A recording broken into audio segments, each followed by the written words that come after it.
যেমন মুসলমান ধর্মের মানুষকে চেনা যায় কেমন করে, তারা দাড়ি থাকে বলে আর মাথায় টুপি থাকে বলে যে যারা জানা যায় ইনি হলো মুসলমান ধর্মের মানুষ।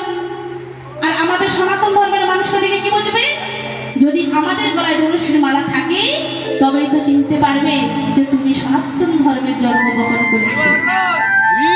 কি বলবো বাবা, তুলসীর মালা নিতে গেলে কি যে কষ্ট, কি যে জ্বালা। তাছাড়া জানি না বাবা তোর মালা রেখে কি কি করবে, অসহ্য। আবার কেউ যদি হট করে তুলসীর মালা গলিয়ে নেয় বলবে এই জানিস সেখানে ভুকুর মালা কি বড় ভক্ত হয়েছে, জানিস কি মোটা মোটা তুলসীর মালা পড়েছে, কি বড় ভক্ত। এরা করবে না, এরা কেউ যদি করে তাদের পেছনে এরকম কেউ করবেন না। এখানে আছে নাকি নেই আমি জানি, এখানে নেই, আমাদের ওই দিকে আছে, যত পথ আছে আমাদের ওই দিকে। বাবা তামাগো সবাই মিলে তুলসীর মালা করবেন, কারণ আজকে বলা এটাই কর্তব্য আমার।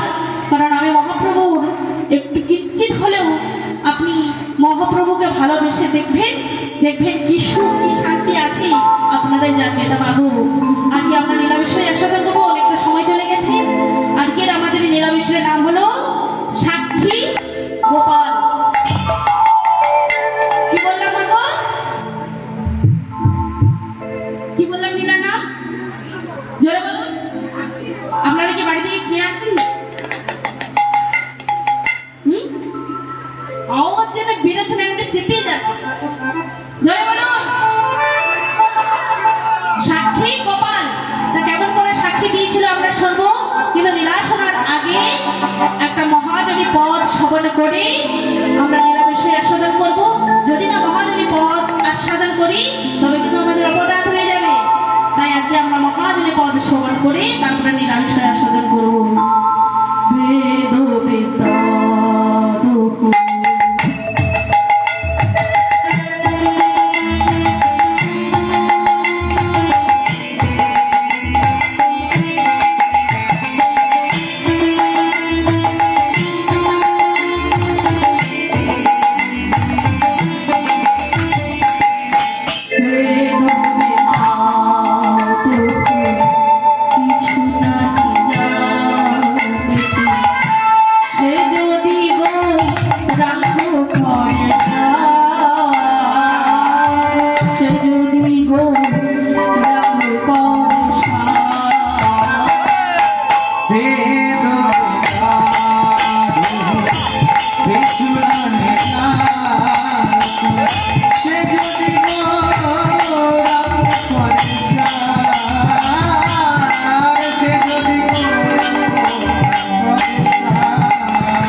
হরি বলা